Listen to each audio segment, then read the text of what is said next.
नमस्कार, welcome to all of you study 91 official YouTube channel. My name is Shivanand Dubey और आज हम लोग डिस्कस करने वाले भाई एएलपी का टेस्ट नंबर 5। इसके पहले हम 4 टेस्ट डिस्कस कर चुके हैं, जिनमें देखोगे बहुत सारे क्वेश्चंस ऐसे होते हैं कि आप अगर एसएससी जीडी की तैयारी कर रहे हो या सीएचएसएल की तैयारी कर रहे हो या रेलवे के बहुत सारे एग्जाम्स होते हैं उनकी तैयारी कर रहे हो, सब में एएलपी वाले क्वेश्चंस कॉमन रहते हैं, यानी सीबीटी 1 वाले क्वेश्चंस सभी में टॉपिक लगभग कॉमन है। कुछ टॉपिक और जो है अलग अलग जो है एग्जाम्स में ऐड ऑन हो जाते हैं, यानी और शामिल हो जाते हैं। कहोगे यस सर, चलिए सभी लोग जल्दी से तैयार हो जाएं भाई।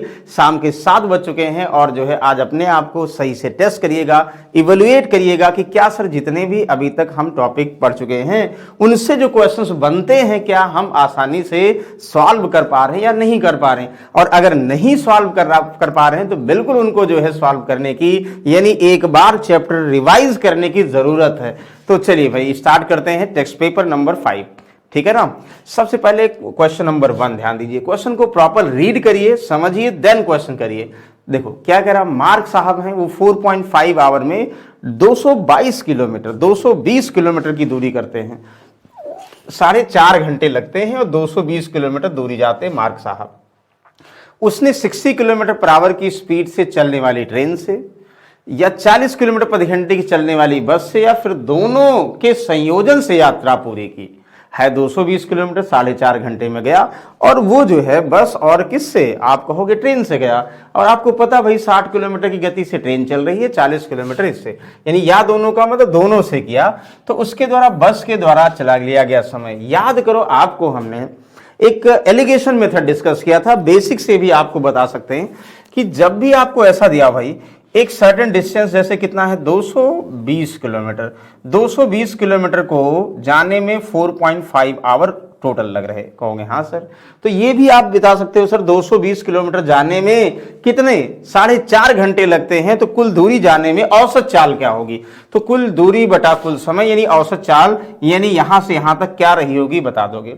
आप कह रहा ये दूरी कुछ जो है 60 किलोमीटर प्रति घंटे की चाल से भाई ट्रेन से जाते हैं, है कि नहीं, और जो है रिमेनिंग 40 किलोमीटर प्रति घंटे की चाल से किससे जाते हैं, यानी बस से जाते हैं, जो दिया गया है। तो आपको यह बताना बस के द्वारा जो है 4.5 घंटे में कितना समय लगा।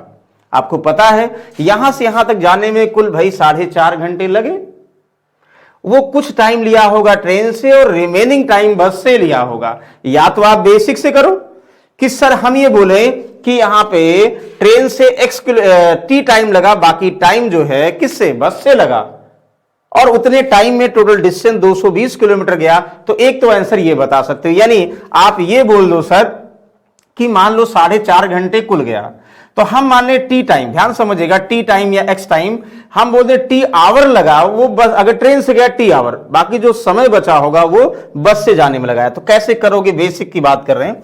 कहोगे 60 किलोमीटर प्रति घंटे की चाल से अगर टी आवर में दूरी जाएंगे तो कितना जाएंगे सर, 60 टी दूरी जाएंगे, ठीक है ना। बाकी जो है अब 40 किलोमीटर प्रति घंटे की चाल से किससे जाएंगे सर, हम जाएंगे किससे, बस से। तो बस 4.5 घंटे टोटल लग रहे हैं, 4.5 घंटे में से अगर टी घटा देंगे यानी रिमेनिंग टाइम को बस से जाने में लगा होगा, और कुल कितना दूरी गया होगा 220 किलोमीटर। देखो 1 किलोमीटर में आ गया, नहीं आ गया, ये 60 किलोमीटर प्रति घंटे ट्रेन से टी टाइम लगे और रिमेनिंग जो टाइम है वो बस से लगे, तो दोनों के द्वारा जो टोटल चली गई दूरी है, कहोगे सर कितना, भाई बिल्कुल 220 किलोमीटर है। एक तरीका ये भी हो सकता है, आप सॉल्व कर लो और आंसर आ जाए। तो सॉल्व क्या कर सकते हैं, चाहे 10 सब में कॉमन ले लें, यहां कॉमन ले लेंगे तो ज्यादा आसान हो जाएगा ना। यहां से 60 हो गया और यहां प्लस कितना हुआ, 4 चौक 16, 4 पंचे 20, यानी 18 हो गया, माइनस 40 हो गया और इक्वल टू कितना हुआ 22, कहोगे हाँ सर।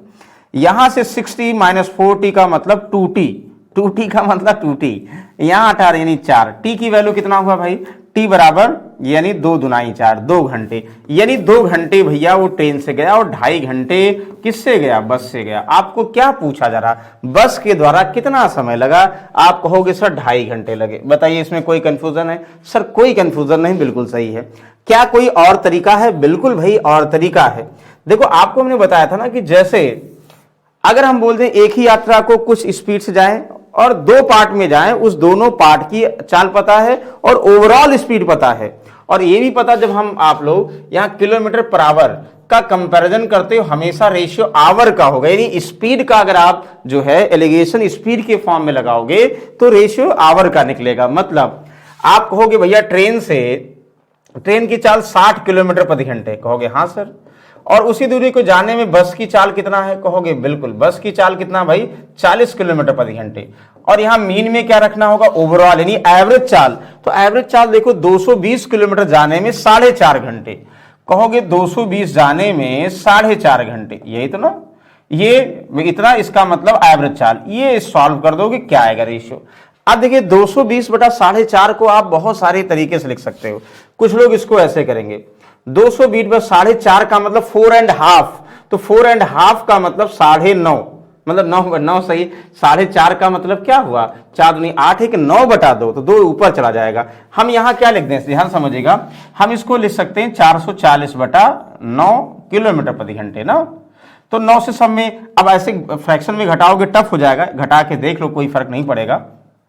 हमें पता 9 छक 54, ये ज्यादा है ना, ये ज्यादा है, और चाहे 9 से सब में गुणा कर दो, 9 छक 54 540 हो गया, 9 से यहां करो 9 छक 36 हुआ, 9 से यहां गुणा करोगे तो ये कट जाएगा। अब ये कितना आसान हो गया, 540 में से 440 जाएगा, ऐसे घटाना होता है, 100 बचेगा। ये भाई घटाओगे कितना हो गया, कहोगे सर 440 में से 360 घटाओगे तो 6 6 12 यानी 120, यानी रेशियो की आप बात करो कितना हो गया सर, रेशियो की बात करोगे तो 6 रेशियो कितना 5 हो गया। बताओ कोई कंफ्यूजन है सर, कोई कंफ्यूजन नहीं है। तो इतना आसानी से आप बता सकते हैं, यानी 2 छक 12 2 5 6 5, तो 6 5 क्या है, यानी ये टाइम का रेशियो है ना, तो 6 5 11 की वैल्यू यहां दिया है, तो यहां से रिलेट कर सकते हो ना भाई, किलोमीटर पर आवर बस से दोनों संयुक्त, तो उसके द्वारा बस द्वारा चली गई दूरी, तो बता दोगे भाई ये आवर का रेशियो आएगा 6 5, यहां पे सॉल्व कर लोगे तो यानी 6 5 11 की वैल्यू कितना 4.5 हो गया ना। बताओ कोई डाउट है, हाँ नहीं सर कोई डाउट नहीं है। 9 54, हाँ सर, तो कोई कंफ्यूजन नहीं है। आप कहोगे सर कितना 11 रेशियो की वैल्यू कितना 4.5 घंटे, हमें क्या चाहिए सर 5 की वैल्यू चाहिए, यानी बस के द्वारा चली गई 5, तो 55 25 5 चौक 20 2 22 इतना हुआ, डिवाइड बाई 11, तो 11 दूना 22 और पॉइंट समथिंग आ जाएगा ना। कहोगे हाँ सर 2 घंटे ढाई, अच्छा कुछ कंफ्यूजन हो गया क्या भाई, हाँ 4.5 घंटे में 220 सही तो था, 9 बटा 2, हाँ सॉल्व करोगे एलिगेशन से टाइम का रेशियो आ जाएगा ना, और टाइम को डिस्ट्रीब्यूट कर दोगे, आंसर हो गया।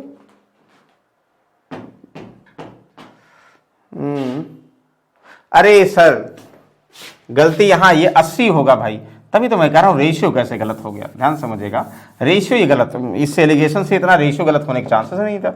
अरे भाई 440 में से 360 घटाओगे 80 हुआ ना, कहोगे हाँ सर 80 होने का मतलब क्या हुआ, 20 चौक 80 20 पंचे 100, ये तभी तो कह रहा हूं ये कटना चाहिए, वहां कट रहा है यहाँ कट नहीं रहा है। तो कहोगे 9 रेशियो की वैल्यू 4.5 घंटे, और आप बस 5 की वैल्यू बस निकाल लोगे, तो 9 पचे 45 5 9 पचे 45 यानी 55 25, 2.5 आवर का मतलब 2.5 घंटे। ये बताओ कोई कंफ्यूजन, कोई कंफ्यूजन नहीं, बस घट रहा था भाई 440 में से अगर हम 360 घटाएं, गलती से 120 लिख दिया था, कोई बात नहीं, सॉल्व हो गया। ये बेसिक है और ये एलिगेशन मेथड से दोनों आप आसानी से बता सकते हो। वाह बहुत अच्छी बात है। चलो अगले क्वेश्चन की तरफ चलते हैं। पाइप ए एक टंकी को 5 घंटे में खाली कर सकता है, हाँ सर बिल्कुल, और पाइप बी से भरने में इतना घंटे समय लगाता है। जब टंकी खाली थी तो दोनों पाइप को एक साथ खोल दिया गया, लेकिन कुछ समय बाद पाइप बी को बंद कर दिया गया, जिससे टंकी भरने में 3.4 आवर समय लगा, तो पाइप बी कितने घंटों में खाली कर। कितना आसान सा क्वेश्चन, कहोगे कैसे सर, यानी एक पाइप ए है ये 5 घंटों में भर सकता है, तो ये 5 आवर लिखोगे। बी भरने में 5 घंटे में भर, एक खाली टंकी को 5 घंटे में भर सकता है, और बी भाई साहब कितने घंटे में भर सकते हैं 6.25। इसको फ्रैक्शन के फॉर्म में लिख दें, 6 सही 0.25 का मतलब 1/4 हुआ ना, तो 6 चौक 24 1 25/4, एलसीएम लेने में आसान हो जाएगा। तो ये फ्रैक्शन हो गया, यानी यहां से रिलेट करोगे, ए 5 घंटे में भर सकता है और बी जो है 25/4 घंटे में भर सकता। कहोगे हाँ सर, इनका एलसीएम न्यूमरेटर का लेते हैं ना, तो कितना आ जाएगा 25, यानी 25 लीटर क्या होता है कैपेसिटी, तो 25 लीटर को अगर 5 घंटे में ए भरेगा तो 25 यानी 5 लीटर पर आवर भरेगा। कौन भैया, पहले वाले, ठीक है ना। अच्छा बी की बात करें 25/4 डिवाइड करोगे तो कहोगे 4 लीटर, यानी 4 लीटर पर आवर, 4 लीटर 1 घंटे में आपके बी भाई साहब भरेंगे। कोई डाउट है सर? कोई डाउट नहीं है। अच्छा अब कह रहा है कि जब टंकी खाली थी दोनों पाइप एक साथ खोला गया, भरना कितना भाई?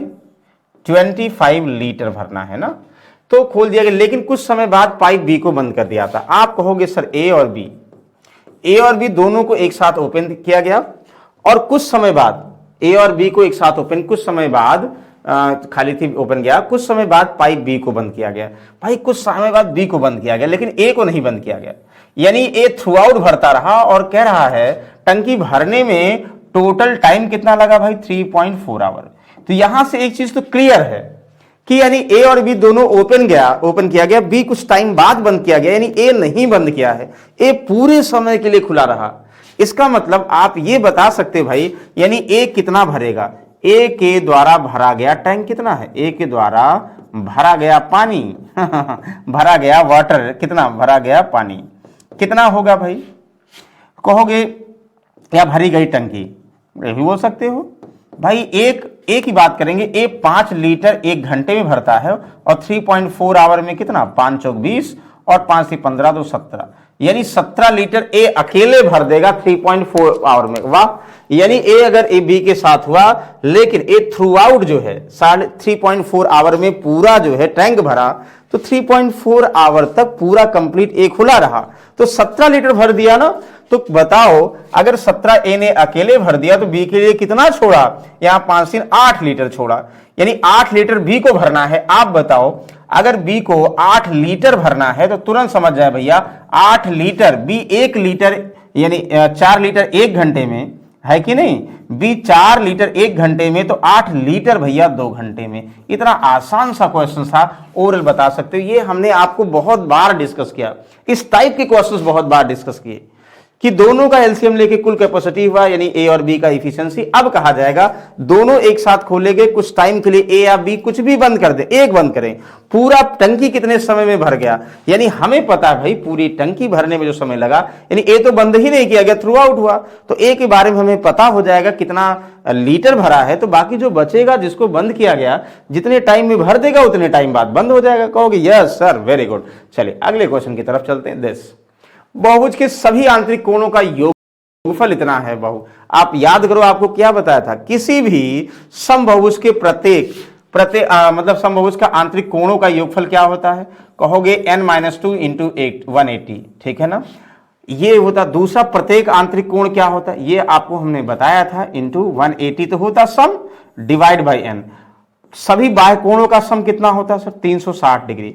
प्रत्येक बाह्य कोण कितना होता है? 360 डिवाइड बाई n का मतलब नंबर ऑफ दिस। अच्छा, विकर्णों की संख्या कितनी, डायगोनल कितने होते हैं? कहोगे n-3/2, ये डायगोनल होता है। ये 5 फॉर्मूले याद कर रहे हैं, ज्यादातर इसी पर बनता है। और पहला किस पे बन रहा? यानी कह रहा है किसी समबाहुभुज के आंतरिक कोणों का योगफल ये और ये बराबर कितना? 1260। तो आपको कितनी भुजाएं हैं बताना, एक लाइन में सॉल्व कर दो। 18 7 126 ना, तो n बराबर कितना? 7, ये हो गया, -2 इधर आएगा +2, यानी n बराबर 9। भैया 9 साइड से एक लाइन का आंसर है, लेकिन कब?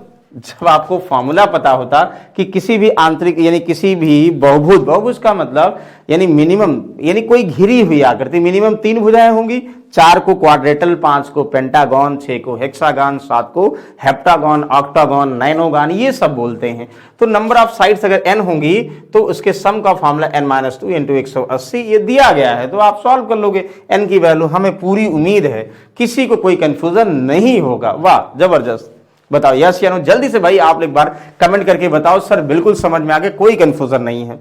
देखिए ये आप प्रैक्टिस कर रहे हो, बिल्कुल धीरे धीरे बता रहे हैं, धीरे धीरे इसलिए बता रहे हैं कि आप हमारे बताने से पहले बहुत सारे लोगों का आंसर आ रहा कमेंट बॉक्स में, ठीक है। ओके, इसको देखो, एक प्राकृतिक संख्या एक को छोड़कर का वर्ग, भाई कोई भी प्राकृतिक संख्या होगी उसका वर्ग जो है एक को छोड़ के, यानी एक के बाद प्राकृतिक संख्याएं क्या होती हैं? आप कहोगे सर नेचुरल नंबर वही नंबर होते हैं, यानी 1 2 3 4 5 6 7 सो ऑन, यानी कहां तक? इनफाइनाइट तक प्राकृतिक संख्या एक से स्टार्ट होंगी, एक को छोड़कर। तो या तो 3 का एक गुणक है या 3 के गुणक से अधिक है, उसका वर्ग। तो आप बताओ, तो जैसे आप बात करो, सबसे पहले एक को छोड़ दो 2, तो 2 का स्क्वायर करो क्योंकि 4, ना। तो कह रहा है कि या वर्ग या तो 3 का एक गुणक है या तो 3 के गुणक से अधिक है। भाई आप बताओ 4 है तो 3 के 3 एकम 3 और प्लस 1 अधिक है ना भाई, 3 एकम 3 1 बच जाएगा ना। गुणक से कितना अधिक है, हम गुणक अधिक है उससे एक ज्यादा है, लेकिन जैसे 3 की बात करोगे कट जाएगा। सबसे छोटी बताना, ये नहीं कि एक प्राकृतिक संख्या सबसे बड़ी लेके जाना है, 3 तो कट जाएगा, वैसे 2 का स्क्वायर 4 है तो 4 3 से डिवाइड करोगे भाई, 3 का गुणक का मतलब एक गुणक है, एक बार जाएगा और बाकी एक रिमाइंडर बच जाएगा। तो ये कह रहा है तो उसके गुणक से कितना अधिक है, आप कहोगे 1 अधिक है सर, क्योंकि 3 एकम 3 1 ज्यादा है, मतलब 3 एकम 3 4 1 ज्यादा है। तो कहोगे सर आंसर हमारा एक यही होगा ना, कहोगे वाह सर वेरी गुड। तो एक लाइन का था, बस समझ का फेर था, वाह। चलो इसको बताओ। एक जूट बैग को 45 में खरीदने पर अस्मिता को 20% का लाभ अर्जित करने के लिए जूट का बैग कितने में बेचना चाहिए? इतना आसान क्वेश्चन हमें लगता कि किसी को डाउट नहीं, बहुत सारे तरीके। 45 में खरीदा भैया, 20% लाभ पर बेचा तो 120 बाई 100 से गुणा कर दो। कुछ लोग कहें क्यों गुणा करेंगे, आपको बताया था 20% प्रॉफिट का मतलब 100 में खरीदेंगे तो कितने में बेच देंगे, तो 20% प्रॉफिट वाली 120 में बेच देंगे। तो आपको पता भाई 100 की वैल्यू दिया है, 120 निकाल लोगे। कुछ लोग कहेंगे नहीं निकालेंगे सर, और भी तरीका हमें पता है, कर लो दूसरा भी तरीका, जैसे 2 छक 12, 2 पंचे 10, 5 9 45 यानी 54 रुपए। एक तरीका और कुछ लोग लगा रहे होंगे, हमें पता है बहुत सारे लोग यही कर रहे होंगे, सर हम ऐसा क्यों करें, 45 में खरीदा तो 45 का 20% का लाभ हुआ, तो भाई 45 का 20% कितना होगा, 9 रुपए हुआ, तो 45 में 9 जोड़ दोगे 54 हुआ। हाँ ये भी हो सकता है, यानी सीपी दिया है तो सीपी का प्रॉफिट निकालकर जोड़ दोगे तो एसपी आ जाएगा। यस, लेकिन एसपी दिया होता तो गलती वही करते हैं, हम एसपी का निकाल के घटाते हैं, इसलिए हम इसको बता दिए। और बाकी रामबाण तरीका पता है, 20% की वैल्यू 1/5, 5 में खरीदेंगे 1 का लाभ होगा, 6 में बेच देंगे। भाई 5 में खरीदा यानी 5 की वैल्यू 45 है, 6 में बेचा 6 की वैल्यू चाहिए, तो 5 9 45, बात तो वही बना, हर तरीके से वही आएगा, बस क्या करना समझ का फेर है। यानी हमें एक यूनिवर्सल तरीका फॉलो करना है जिससे सारे क्वेश्चन एक ही प्रकार के हों। कहोगे यस सर वेरी गुड। चलिए अगले क्वेश्चन की तरफ चलते हैं। This option number 6, this Monika के पिता की आयु मोनिका के जन्म के समय 38 साल थी। वाह बहुत अच्छी बात है, मोनिका जब जन्म हुआ पैदा जैसे हुई 38 साल कौन थे भैया, उनके पिताजी थे, जबकि उसकी मां की आयु 36 वर्ष थी। यानी भाई जैसे जन्म हुआ उसका तो पिता फादर साहब हमारे कितने थे, हमारे नहीं मोनिका के 38 और उसकी मदर कितनी 36 साल, यानी दोनों में उसके पिता भाई 2 साल बड़े थे उसकी मदर से। कहोगे यस सर। जब उसकी 4 वर्ष छोटी बहन का जन्म हुआ 4 वर्ष छोटी बहन का जन्म हुआ तो उसके माता पिता के आयु का, अरे भैया ये बताओ हमारा जन्म हुआ मतलब मोनिका का जन्म हुआ तो मोनिका के जन्म के समय पिता 48 और माता 36, और अगर उससे 4 साल छोटी उसकी सिस्टर, यानी 4 साल पहले पिता और 4 साल पर 4 साल छोटी उसकी जो है सिस्टर का जन्म होगा तो उनकी कितना होगा। आप ये कह सकते हो भाई हम बोल दें 4 साल ये और बड़ी होगी मोनिका, तो इससे 4 साल छोटी तो 4 साल इसमें जोड़ोगे 4 साल में। जैसे अगर मान लो 2 लोग हैं, एक हमने आपको बताया था बहुत जबरदस्त कॉन्सेप्ट, अगर हम बोल दें कि वर्तमान में कोई भी चाहे फादर और सन की बात करें, वर्तमान में फादर और सन की एज का अंतर 20 साल है, तो 10 साल बाद फादर और एज की सन का अंतर क्या होगा। तो भाई कहोगे कितना भी एज उससे क्या फर्क पड़ता है, 10 साल पिता भी बढ़ेगा 10 साल पुत्र भी बढ़ेगा, दोनों बराबर एज बढ़ रहे हैं, क्या अंतर अलग अलग हो जाएगा, नहीं। तो हमें कुछ नहीं बताना, हम ये समझना भाई 38 साल के यानी 2 साल का अंतर है, कब, इसके जन्म के समय। उसकी बहन 4 साल छोटी है, उस टाइम कितना अंतर होगा, तो कहोगे 4 साल छोटी है तो 4 2 ये और 4 साल और पहले अंतर कितना, 4 और बढ़ जाएगा यानी 6 साल, तो कहोगे 6 साल का अंतर हो जाएगा। बताओ ना, यानी बहन 4 साल छोटी है तो भाई 4 साल पिता भी जुड़ेंगे, 4 साल ये भी जुड़ेंगे, 4 ये जुड़ेंगे, 4 तो ये जुड़ा और बाकी 2 पहले से थे। मतलब अगर हम बोल दें 38 को हम बना दे 4 यानी 42 और कितना 38 को कितना बना दे 4 ये भी जुड़ेगा 4 ये भी, दोनों बराबर जुड़ेंगे, लेकिन उसके जन्म के समय 2 साल अभी है, 4 वर्ष छोटी बहन का जन्म हुआ था, उसके जन्म के बीच अंतर क्या होगा, तो उनके माता पिता की आयु का 4 वर्ष नहीं 6 वर्ष होगा सर। 4 साल उसके जो बहन है उससे कम तो 4 साल। भाई ये दोनों और जुड़ जाएंगे, अंतर 2 साल पहले अंतर था, 4 साल और, यानी इसका मतलब दिस, तो इसका मतलब 6 साल आएगा, सही आंसर है। कहोगे वाह सर। 3 संख्याओं का माध्य 20 है, इस आंकड़े वाले समुच्चय का परास, परास का मतलब रेंज, मैक्सिमम रेंज तक बाहर जा सकता है नंबर ना। तो बताइए, जबकि सबसे छोटी संख्याओं के बीच का अंतर 3 है, तो 3 प्राकृतिक संख्याओं के सबसे बड़ी संख्या। कहोगे सर 3 संख्याओं का माध्य का मतलब औसत होता एवरेज, तो जब औसत 20 है तो सम कितना होगा, सबको पता भाई 3 का माध्य यानी औसत 20 है, तो योगफल कितना होगा, यानी 60। कहोगे वाह सर 60 है। तो इस आंकड़े वाले समुच्चय का परास 12 है, जबकि 2 सबसे छोटी संख्याओं के बीच अंतर 3 है। आप कहोगे पहली छोटी संख्या, तो पहली स्मॉलेस्ट नंबर, पहली छोटी संख्या है कि नहीं, पहली स्मॉलेस्ट नंबर, पहली छोटी संख्या, तो कहोगे पहली छोटी संख्या बिल्कुल आसान है सर, x मान लो। तो सेकंड वाली, दूसरी, आप बात करो किसकी, दूसरी क्या हो जाएगी भाई, 3 का अंतर है तो 3 ज्यादा होगी, यानी दिस, दूसरी छोटी का मतलब भाई 3 अंतर 3 ज्यादा। क्या कह रहा है कि इस आंकड़े के समुच्चय का परास 12 है, मतलब सबसे बड़ी रेंज तक, यानी सबसे बड़ी संख्या कितनी होगी, यानी रेंज 12 है, सबसे बड़ी संख्या कितनी होगी सर, छोटी से मैक्सिमम 12 अधिक हो सकती है, मतलब परास 12 है, यानी रेंज सबसे ज्यादा 12 हो सकती है। कहोगे हाँ सर, कुछ नहीं करना भाई, तो ये पहली छोटी, दूसरी छोटी और सबसे बड़ी 3 ही संख्याएं हैं, परास दे दिया, ये 3 ही संख्याएं हैं, इन तीनों का औसत है। कहोगे यानी इनका सम बराबर 60 होना चाहिए, तो x प्लस 30 x प्लस 12, यानी 3x ये हो गया, और 12 3 कितना 15, तीनों का योगफल कितना 3x प्लस 15।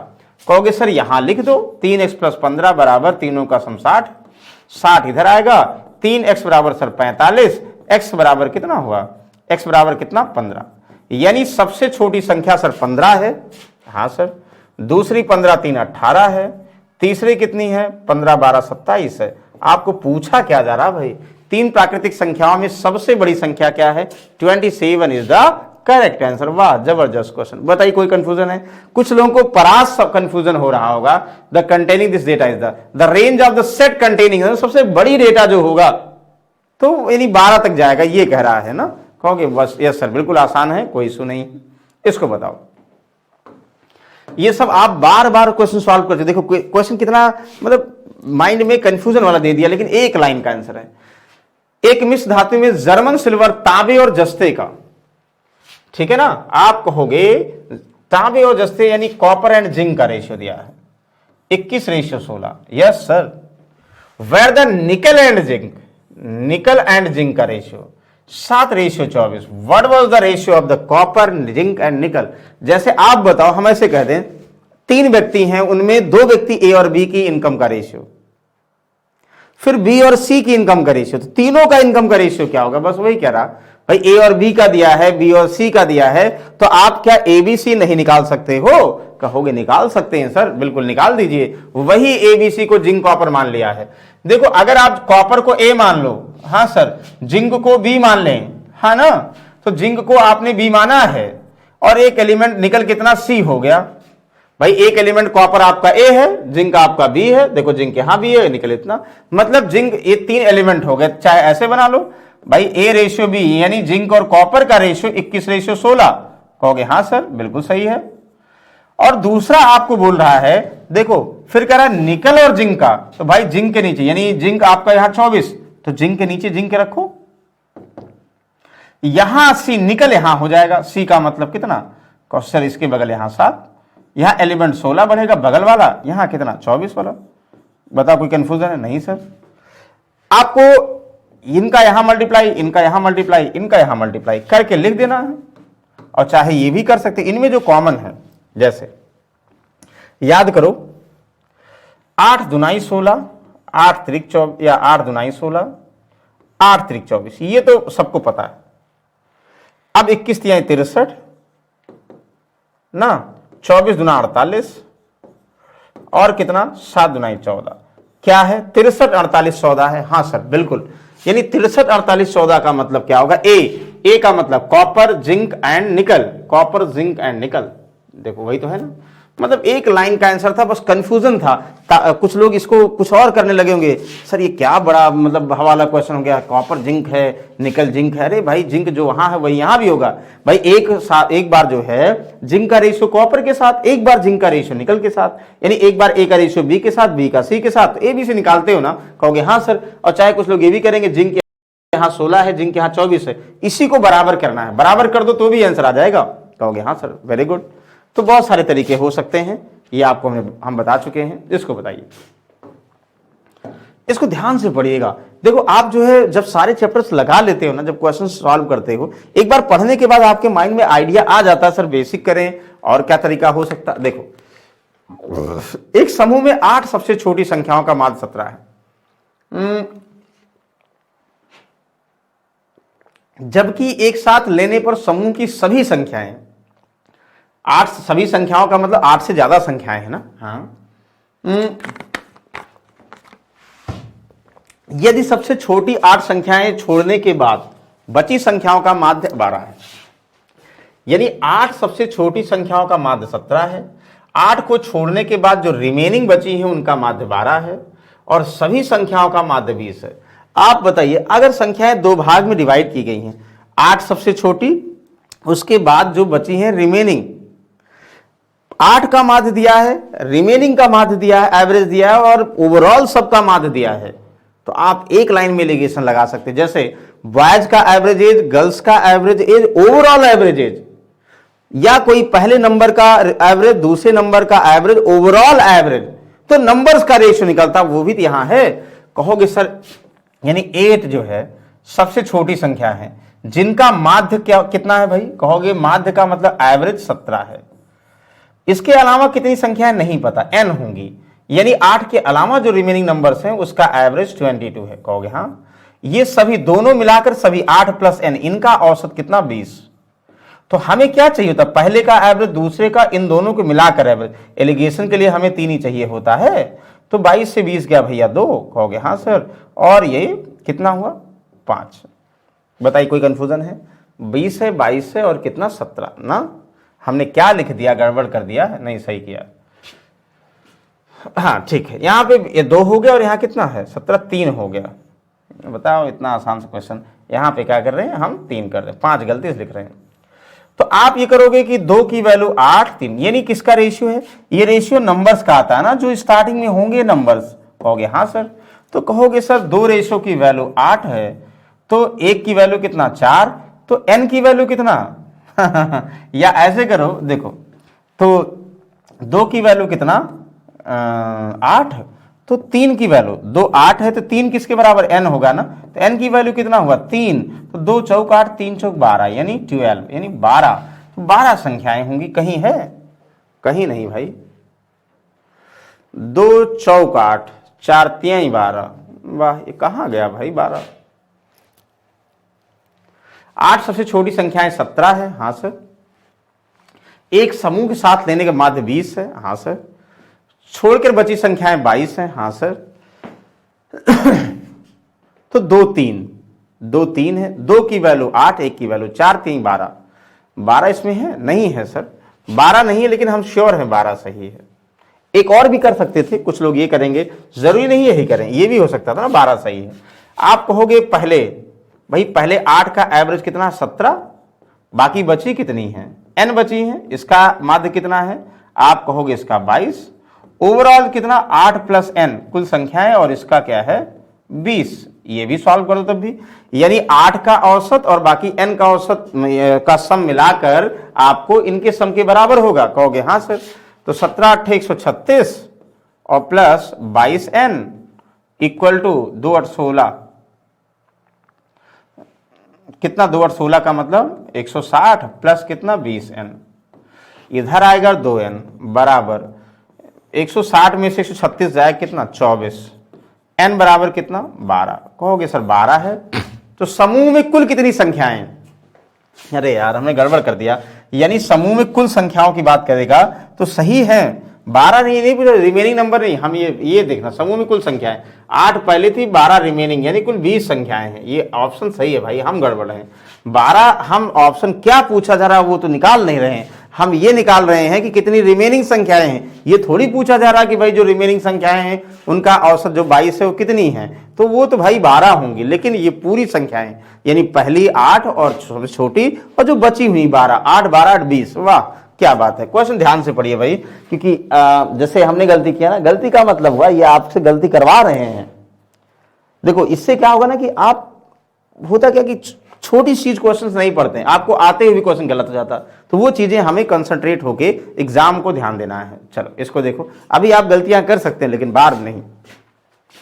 अच्छा एक चीज ध्यान दो, जब भी पॉइंट के बाद कोई रिपीटेड नंबर हो, जैसे बार लगाओ ना, बार का मतलब क्या होता है, जैसे 66666 ऐसे है ना, तो हम इसको शॉर्ट फॉर्म में एक बार ऐसे, या हम बोल दें .33333, तो आप इसको लिख सकते हैं 0.3 बार, या लिख दें 0.676767, यानी 2 बार रिपीटेड हैं, तो क्या करोगे 0.67 यहां बार ऐसे कर दो। कहोगे हाँ सर बिल्कुल। तो कहने का मतलब आपको करना क्या, बचपन में आप क्लास 7 में पढ़ते थे, कुछ नहीं करना था, जब भी ऐसे लिखा 0.6 बार हटाइए 9 से भाग कर दो, ठीक है ना, मतलब जितने नंबर से यहां बार हटाइए 6 लिखिए 9 से भाग कर दो, तो इसका आंसर क्या होगा 2/3 इज द करेक्ट आंसर। एक लाइन का आंसर होगा, जो कि कोई कंफ्यूजन ना होगा। ये अगर आपको कहीं ऐसा लिखता है, ध्यान समझिएगा 0.67 बार, तो कुछ नहीं करना, अगर दोनों पॉइंट के बाद दोनों है, यानी इसको बोलते हैं रिकरिंग नंबर होता है, रिपीटेड नंबर है, तो 67 लिखिए, 2 बार नंबर पे बार है, 2 बार 9 कर दो। कहोगे वाह सर। अच्छा पॉइंट के बाद 9834 ऐसे है बार है, 4 नंबर पे कुछ नहीं करना सर, क्या करेंगे 9834 डिवाइड बाई 4 संख्याओं पे 4 बार 9। बताओ कोई कंफ्यूजन है? कोई कंफ्यूजन नहीं। क्या और सर होता? हाँ कभी कभी बार नहीं भी होते हैं, ये तो समझ में आ गया बार वाले, ये कंप्लीट बार वाले कभी कभी पूरे नंबर पे नहीं होंगे, जैसे पॉइंट हम बोल दें 0.07 बार, 0 पे नहीं लगा है, तो करना आपको क्या है, तो यहां बराबर ध्यान देगा, ये जो नंबर्स हैं ये ध्यान दीजिएगा, जिस पे पूरे नंबर में से 7 में से जो नॉन रिकरिंग नंबर 0 घटाओगे, डिवाइड बाई जो बार वाले नंबर 9 और नॉन बार वाले नंबर 0, यानी 7/90। कहोगे सर आपने आसान बता दिया, एक और लीजिए 0.345 बार, क्या करोगे सर, यहां ध्यान से 345 में से 3 घटाओगे, डिवाइड बाई 990, मतलब बार के लिए 99, नॉन बार के लिए 0 आप बढ़ाओगे। कहोगे वाह सर। फिलहाल हम इस पे चल रहे हैं, क्या है भाई, यहां पे जहां पे डायरेक्टली रिकरिंग नंबर वाले होंगे 2/3 इज द करेक्ट आंसर। वाह बहुत अच्छी बात है। इसका एलसीएम बताइए। हमें पूरी उम्मीद है ये शायद किसी का गलत हो, सबका आंसर आएगा, क्योंकि इससे आसान क्वेश्चंस नहीं होंगे।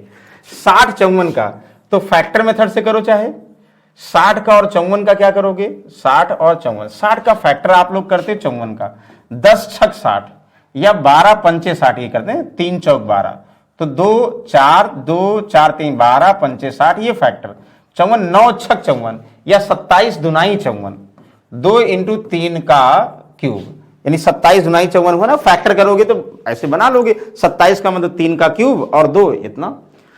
सर लासा क्या होता है? एलसीएम वो होता भाई जैसे यहां पर 2 का स्क्वायर है, यहां कुछ है नहीं, 2 की पावर 1 मैक्सिमम पावर भैया 2 का स्क्वायर इंटू 3 की पावर 1, 3 की मैक्सिमम पावर क्यूब, यहां 5, मतलब मैक्सिमम पावर तो होगा ही होगा, सारे नंबर की मैक्सिमम पावर, जो कॉमन होगा वो भी, नहीं कॉमन है वो भी। कहोगे हाँ सर, तो कितना भैया 4 और यहां 27 और इंटू कितना 5, कहोगे 4 पंचे 20 और 20 27 दुनाई 54 540। वाह 540 इज द करेक्ट आंसर। अच्छा ये भी फैक्टर में बताना है।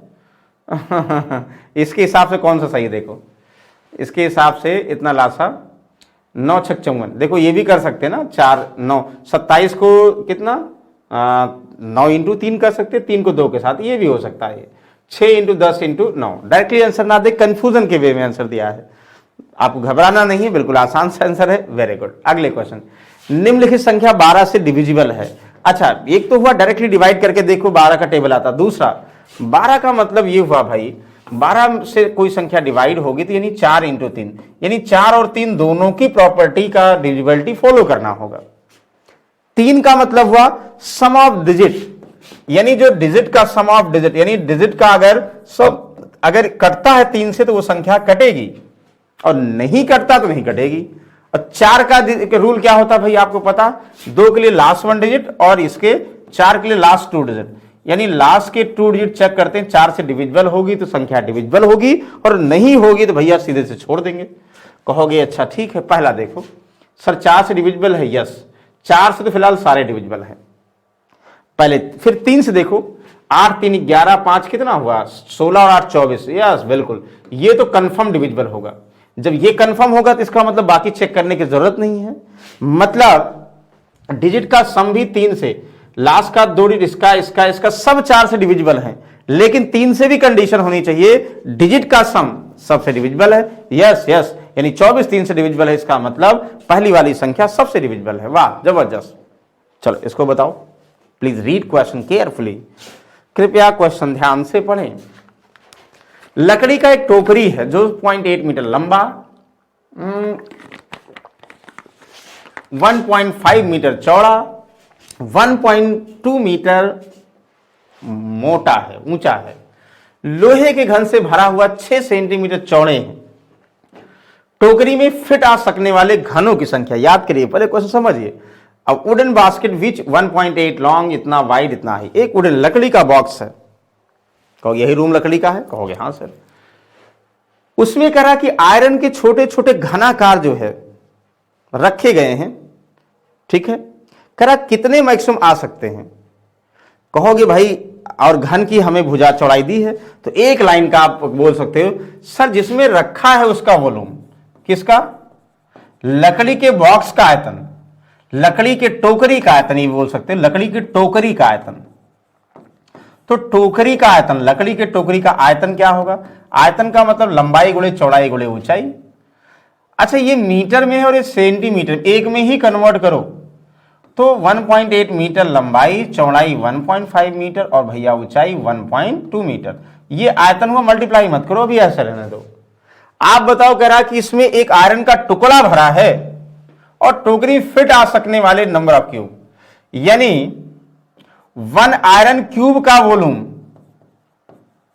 Volume of 1 sorry iron cube की बात करूं, कहोगे सर 6 सेंटीमीटर है, तो क्यूब का वॉल्यूम क्या होता है, भुजा का क्यूब, साइड का क्यूब। भाई घन का आयतन क्या होता है, घन का आयतन भुजा का क्यूब, यानी घन की चौड़ाई दिया तो लंबाई चौड़ाई ऊंचाई सब बराबर होगी, कहोगे हाँ। अब बताइए इसमें जो है कितने घन आएंगे, तो हमें पता है नंबर ऑफ घन कितने आएंगे, दोनों को भाग कर दोगे तो यूनिट सेम होनी चाहिए। भाई मीटर को सेंटीमीटर में करोगे, 100 से गुणा करोगे तो हो जाएगा 180 सेंटीमीटर लंबाई, चौड़ाई 100 से गुणा करो 150, ऊंचाई 120, डिवाइड बाई 6 6 6, यानी ऊपर को सेंटीमीटर में कर दिया, नीचे सेंटीमीटर में ऑलरेडी है, बस सॉल्व भी तो करना है। सर 6 3 18 30,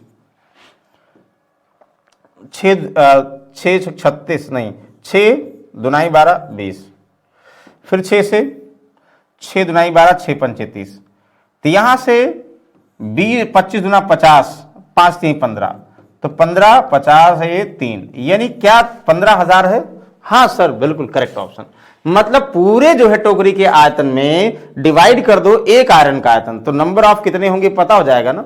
चाहे ऐसे करो, नंबर ऑफ जितने होंगे एक टुकड़े का आयतन पूरे टोकरी में जो रखा जा सकने वाला आयतन होगा उसके बराबर होगा। कहोगे हाँ सर बिल्कुल आसानी से बता देंगे, वाह बहुत अच्छी बात है। अगले क्वेश्चन की तरफ चलते हैं। एक ऑफिस में कुर्सियां और मेजों की संख्या का अनुपात इतना है, वाह। यदि कुर्सियों और संख्या मेजों की संख्या से 42 अधिक, वाह। ये भैया चेयर है और ये टेबल है, चेयर 9 टेबल 7, ठीक है ना। तो ऑफिस में कुर्सियों और मेजों की संख्या का अनुपात नहीं, यदि कुर्सियों की संख्या मेजों की संख्या से 42 अधिक है, ये कुर्सी है ये मेज है, 9 7 से कितना अधिक है 2, आप 2 की वैल्यू डायरेक्टली बोल सकते हो एक लाइन में, सर 42, तो 1 की वैल्यू कितना 21, कहोगे हाँ सर ठीक है। तो आपको तो ऑफिस में कुर्सियों की संख्या, भैया ऑफिस में कुर्सियां कितनी है 9, तो 9 की वैल्यू 9 इंटू 21, 9 एकम 9 दूनी 18, 189 is the correct answer, this option number 2। बताइए कोई डाउट है। सर कोई डाउट नहीं, बिल्कुल आसान सा क्वेश्चन है, ओरल बता सकते हो, वाह बहुत अच्छी बात है। ये तो बिल्कुल रेशियो क्वेश्चन था, इसको समझिए, मतलब देख के ओरल बताने वाला था। इसको बताओ सर 45, एक नहीं यहां एक गलती है, हाँ अभी याद है हमें, देखा था बनाया था 180, रूट 45 प्लस 20 इक्वल टू 11.1 इतना, तो रूट 180 प्लस 4 रूट इतना, यानी 180 रूट में 180 प्लस 4 रूट 5 की वैल्यू क्या होगी? आप देख के बता सकते हो सर कि आप कहोगे सर रूट 45 प्लस रूट 20, याद करिए ना, बराबर कितना 11.180। आपको क्या चाहिए? रूट 180 चाहिए। यहां क्या चाहिए? 4 रूट 5 का मतलब क्या हुआ भाई? ये इधर गया होगा तो ये 4 है ना, इधर आएगा 16 हुआ होगा ना भाई। यहां पे अंदर, ये बाहर 4 है तो अंदर भाई ये किसी का अंडर रूट बाहर आया होगा ना, तो 4 का स्क्वायर अंदर रहा होगा, यानी 16 अंदर रहा होगा। इसका मतलब यहां पे 16 पंचे 80। हमें इसकी वैल्यू चाहिए, ये बोले या 4 रूट 5 बोले, बात तो बराबर है। कहोगे हाँ सर। एक ध्यान समझिए, आप अगर इसमें, इस वाले में 180 है, अगर यहां 2 से गुणा हो जाए, नहीं 4 से गुणा हो जाए, यहां 4 से गुणा हो जाए ना, कहोगे हाँ सर। इसको छोड़ दो, पहले ये समझिए, यानी अगर 180 में यहां 4 से गुणा हो जाए तो ये मिल जाएगा। तो यहां 4 से गुणा होने का मतलब ध्यान दो, पूरे में ये अगर इक्वेशन 1 है, पूरे में 2 से गुणा कर दें। 2 से गुणा करोगे तो कितना हो जाएगा? ये 2 रूट अंडर, पता नहीं 2 रूट अंदर जाके 4 बन जाएगा, रूट 180 हो जाएगा। ये 2 से गुणा करोगे 2 अंडर रूट 20, 2 अंदर जाके 4 हो जाएगा, यानी 180। और 2 से यहां गुणा करोगे बराबर इतना 22.36। कहीं है? हाँ सर, एक लाइन का था, यानी पहला option is the correct option. एक लाइन में है, देखो मतलब आप ये है ना, ये 80 का मतलब ही 4 अंडर रूट 5 है। तो 4 इधर जो बाहर है अंदर गया होगा, क्या होगा? स्क्वायर रहा होगा। तो 4 का स्क्वायर 16 पंचे 80, इसका मतलब ये लिख सकते हो। हमें पता है 180, इसको 180 लाने के लिए क्या करना पड़ेगा? आपको यहां 4 से गुणा करो, यहां भी 4 से, तो है कि नहीं? तो 4 से गुणा करने का मतलब यहां बाहर 2 रहा होगा, तो 2 से अगर पूरे में कर दो, तो 2 से पूरे में करोगे तो अंदर आके 4 बन जाएगा, जो कि ये बनाएगा। 2 से यहां करोगे, अंदर आके 4 बन जाएगा, जो कि ये बनाएगा। यानी 2 से यहां भी कर दोगे, इसका मतलब इक्विवेलेंट इसकी वैल्यू कितना? 22.360। कहोगे वाह सर, बहुत आसान है, ओरल बता सकते थे, बस क्वेश्चन के पैटर्न को समझना है। वाह ग्रेट। इसको बताओ, ये सीरीज का इसमें नहीं आना चाहिए, चलो कोई बात नहीं।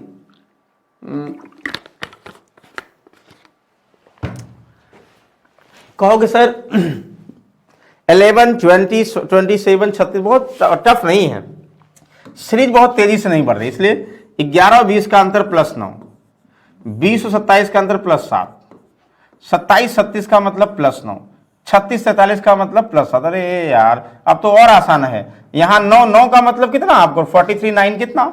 कहोगे 52, और प्लस 52 में साथ जोड़ोगे 59। क्या 52 और 59 है? अरे सर बिल्कुल है, 52, 59 ऑप्शन नंबर 3। इतना आसान, ये शायद एलआर का क्वेश्चन था, गलती से इसमें आ गया। इतना इजी सीरीज नहीं आता मैथ्स में, लेकिन कोई बात नहीं, आ गया तो कोई बात नहीं, आप लोग समझदार हैं, सॉल्व कर लेंगे। इसको देखो, एक समवृत्तीय शंकु, समवृत्तीय शंकु का मतलब देखो, त्रिज्या इसके शीर्ष की ऊंचाई, त्रिज्या इसके शीर्ष की ऊंचाई की 1/3 है का आयतन गोलार्ध अर्धगोला के आयतन के बराबर। याद करो पहले शंकु, शंकु का नाम आते ही माइंड में शंकु फ्रेम ये होगा, ये इसकी तिरछी ऊंचाई, ये इसकी सीधी ऊंचाई, ये इसकी त्रिज्या, यानी तिरछी ऊंचाई पाइथागोरस थ्योरम बनाती है ट्रायंगल। एल का स्क्वायर बराबर एच का स्क्वायर प्लस आर के स्क्वायर के बराबर होगी, ये होगा। कहोगे हाँ सर। और क्या? इसका आयतन sir 1/3 pi r square h, ये हुआ। इसका जो है सरफेस एरिया कितना? ये सरफेस एरिया होगा पाई आर एल, ये आपको बताए थे ना भाई। कहोगे total surface area, total surface area का मतलब पूरा पैक हो जाएगा। सरफेस एरिया का मतलब सिर्फ वो ट्रायंगुलर पोर्शन, ये नीचे बेस नहीं, बेस को भी जोड़ दोगे तो पाई आर एल में कितना? पाई आर स्क्वायर ऐड हो जाएगा। ये सबको पता? हाँ सर। गोलार्ध की बात करेंगे भाई, ये गोला, ठीक है, बना दोगे। गोलार्ध की अगर हम बात करें, गोले का आधा, गोले का आयतन 4/3 पाई आर क्यूब, तो इसका आयतन क्या हो जाएगा भाई? कहोगे 2/3 पाई आर क्यूब। कहोगे हाँ सर। इसका सरफेस एरिया होता है, गोले का सरफेस एरिया यानी टोटल सरफेस एरिया होता है कि खुला नहीं होता है, तो 4 पाई आर स्क्वायर, इसका 2 पाई आर स्क्वायर, इसका टोटल सरफेस एरिया होता है। हाँ सर, ये खुला पोर्शन है वो और जोड़ देते, ये इतना तो पाई आर 2 पाई आर स्क्वायर हुआ, ये खुला और जोड़ दोगे तो 2 पाई आर स्क्वायर में आप पाई आर स्क्वायर और जोड़ दोगे तो क्या हो जाएगा sir, 3 pi r square total surface area of अर्धगोला। अर्धगोला का मतलब कहोगे सर हेमीस्फेयर, कहोगे ये सब पता सर, तो बताइए क्वेश्चन। अब चलो क्वेश्चन देखो, बहुत सारे स्टूडेंट्स इसको देख के फॉर्मूला देख के सॉल्व कर ले रहे होंगे, सर रेशियो क्या हो सकता है।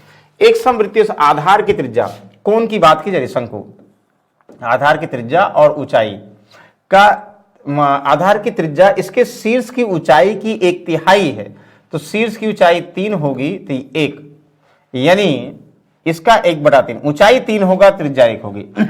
x के फॉर्म में मान लो, मल्टीप्लाई होता तो हम मान लेंगे अगर ऊंचाई 3x होगी तो भैया त्रिज्या इतनी होगी, कहोगे यस वेरी गुड। और इसके गोलार्ध का आयतन के बराबर है, तो गोलार्ध के आयतन के बराबर है शंकु की त्रिज्या और गोलार्ध की त्रिज्या के अनुपात बताइए, याद कर लो भाई। इसकी बात करोगे 1/3 पाई आर, आर के जगह पर x कर दो, हाँ, और r और h आर स्क्वायर, और इसकी जगह पर 3x कर दो, 1/3 पाई आर स्क्वायर h हो गया। और आप शंकु की त्रिज्या की बात करोगे, ये हो गया अच्छा, और अर्धगोले की बात करें 2/3 पाई आर क्यूब, कैपिटल आर मान लो, थोड़ा अलग दिखेगा। कहोगे सर एक लाइन का हो गया, देखो 3 3 कैंसिल हो गया, पाई पाई कैंसिल हो गया, यस, क्या बचेगा भाई, 3x² बराबर 2r क्यूब। अच्छा ये रेडियस x ही तो रेडियस है, 1x की वैल्यू, x और r में रिलेशन चाहिए,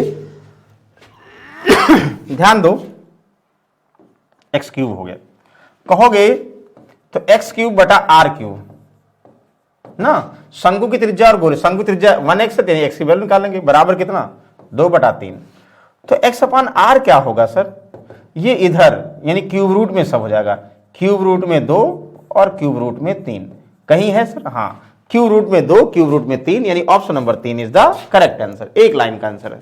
1x की वैल्यू x और r में बताना तो एक और इजी हो गया, कुछ कंफ्यूजन ही नहीं करना है, बिल्कुल देखते ही समझ में आ गया।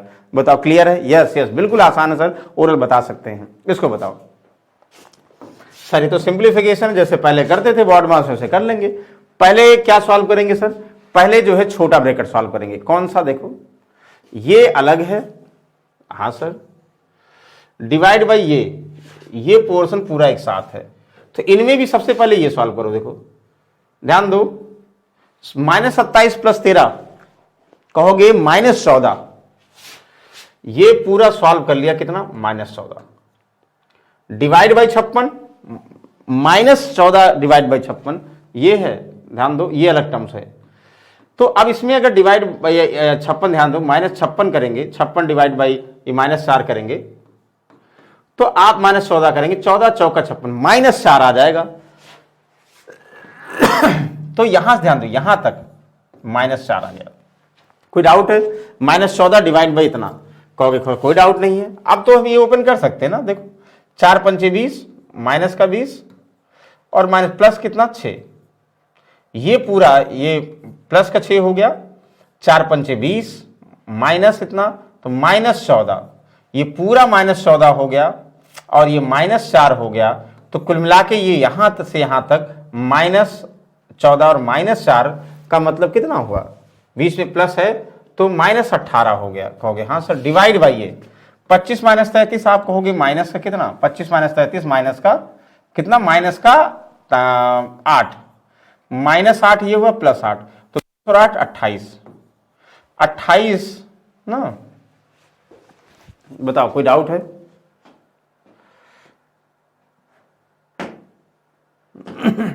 ये गड़बड़ क्यों हो रहा है भाई, -8 ये है तो माइनस में +8 हो गया, कहोगे सर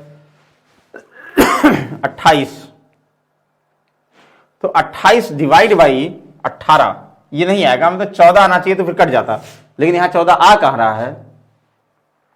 27 13 का मतलब कितना हुआ, कहोगे -14 हुआ कि नहीं हुआ, 7 7 14, हाँ सर -14, -14 डिवाइड 14 चौका 56 -4, हाँ सर बिल्कुल सही है, ये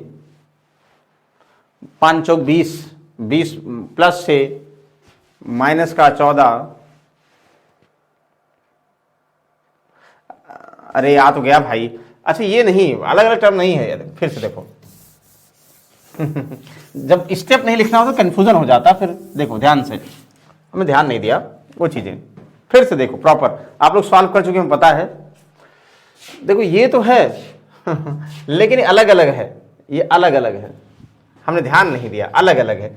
देखो -14 चौका 56, ये -4 ये, यहां से आप देखो माइनस का 20, ये माइनस कितना 14 ये, और ये कितना -8 और प्लस माइनस इतना यानी 28 ये, तो 28 डिवाइड बाई 14, 14 दूना 28, -2 ये और -4 यानी -6 आ जाएगा आंसर। समझ में आया? देखो इसको हमने सॉल्व किया, माइनस का 4, माइनस का 20 और ये कितना -5 प्लस का 6 यानी -14, ये पूरा डिवाइड है किसका, ये -8 और 20 माइनस माइनस प्लस 8 यानी 28 डिवाइड बाई 14 -2 और -4, एक लाइन का था बस, वो हम ध्यान नहीं दिए, कंफ्यूज करके पढ़ ली, यही कंफ्यूजन होता है, ये आपके लिए है भाई। इसको बताओ यहां क्या रखने पर आंसर 10 आएगा, प्लस करोगे 10 10 20, 20 डिवाइड बाई 25 बिल्कुल कटेगा ही नहीं, ये तो होगा ही नहीं, 10 लाना आंसर। यहां क्वेश्चन की वैल्यू इंटू करे, 10 इंटू 10 100, 100 इंटू 2500, 2500 अरे नहीं बिल्कुल नहीं होगा। यस, इसको देखो माइनस, क्वेश्चन की जगह पर पहला माइनस कर दें तो 10 - 10 और क्वेश्चन का मतलब इंटू 25 और प्लस 10, क्या इसका जो है आंसर आएगा 10 - 10 0 - 0, 0 प्लस 10, हाँ आ जाएगा, वाह सर बिल्कुल सही। यानी पहले माइनस रखोगे क्वेश्चन मार्क की वैल्यू, फिर इंटू रखोगे, फिर प्लस, क्योंकि यहां माइनस रखे 0 इंटू 25 0 हो गया और ये प्लस 10 यानी 10 बराबर 10 आ गया ना, left hand side equal to right hand side is the correct answer, वाह जबरदस्त। चलो इसको बताओ, ये सब बता देंगे, इनमें कंफ्यूजन मत करिएगा भाई, अभी आपको बता चुके हैं, अब ध्यान से लगाइए। देखिए ये बार का मतलब आपको हमने बताया था, ये विनुकुलम बार, जिस पर लगा होगा पहले उस नंबर को सॉल्व करोगे। जैसे एक साथ सॉल्व करोगे तो 7 चौक 28 यानी ये 28 हो गया, तो 112 डिवाइड बाई 28 4 बार जाएगा ना, 4 8 32, 4 दूना 8 और 3 11, भाई यहां 28 ये हो गया, 2800 का 25 - 4 21, यानी पूरा ये कितना सॉल्व हो गया 21 आ गया। -37 हुआ, अगर ये 21 आ गया तो 37 कितना हुआ, यानी 7 में से 1 गया 6 और 3 में से 2 गया 1, 16, और फिर -40 देखो ये 40 करते जाओ, 16 - 40 24, अब 144 डिवाइड बाई 24, आप कहोगे 144 डिवाइड बाई 24 छक्का 144, 6 इज द करेक्ट आंसर। ये तो भाई आसान था, इसमें कोई कंफ्यूजन ही नहीं था। बताओ कोई डाउट है सर? कोई डाउट नहीं, बिल्कुल बस सिर्फ और सिर्फ क्या था, क्वेश्चन को देखना था और आसानी से आप बता सकते थे। तो आई होप इसमें किसी कंफ्यूजन नहीं होगा। यस यस बिल्कुल नहीं होना चाहिए। चलो अगले क्वेश्चन, अरे बस 20 ही क्वेश्चन आज के लिए हैं। देखो आसानी से हमें लगता कि आज किसी क्वेश्चन में डाउट नहीं हुआ होगा, बस आपने पढ़ा गलत होगा तो कुछ और निकाल दिए होंगे, लेकिन क्वेश्चन का लेवल टफ नहीं था। यानी CBT 1 में ऐसे ही क्वेश्चंस आते हैं, तो ऐसे ही बेहतरीन क्वेश्चन सॉल्व कर डेली आप हमसे कितने बजे जुड़ सकते हैं भाई? 7 बजे डेली आपसे मुलाकात होगी। और कोई भी टॉपिक, हमने पहले बहुत सारे टॉपिक डिस्कस कर चुके हैं, अभी भी फिलहाल हम ALP के अकॉर्डिंग, और यूपी पुलिस के जो है एग्जाम कैंसिल हो गया हम लोग के लिए अच्छी बात है, तो यूपी पुलिस का भी ध्यान समझिएगा, यूपी पुलिस का भी फिर से हम क्या करेंगे, आपको प्रैक्टिस करवाएंगे, यानी फिर से प्रैक्टिस करवाएंगे, फ्री ऑफ कॉस्ट प्रैक्टिस होगी। और जो यूपी पुलिस में इस बार के क्वेश्चंस थे, देखो वो मैक्सिमम क्वेश्चन जो हमने सॉल्व कराए थे सब मैच कर रहा था, वैसे ही क्वेश्चंस फिर आप लोग जो है थोड़ा सा हो सकता है इस बार लेवल हाई हो, तो थोड़ा सा हम लोग लेवल हाई करके चलेंगे, यानी यूपी पुलिस का, जो कि आप लोग तैयारी बेहतर बना सकते हैं। तो आई होप इनमें किसी कंफ्यूजन नहीं होगा। कंफ्यूजन नहीं होगा का मतलब 7 बजे डेली मिलेंगे, और जिस टॉपिक में डाउट होगा आप नाम डालोगे भाई शिवानंद सर, और आपके सामने स्टडी 91 पर हाजिर हो जाएंगे। वो टॉपिक आप बेहतर तरीके से पढ़ सकते हो, और भी जो टॉपिक आप बताओगे वो टॉपिक हम डिस्कस करेंगे आपको, ठीक है ना। तो चलिए आज के लिए इतना ही, नेक्स्ट समय फिर से मिलते हैं, तब तक भाई स्वस्थ रहिए, मस्त रहिए।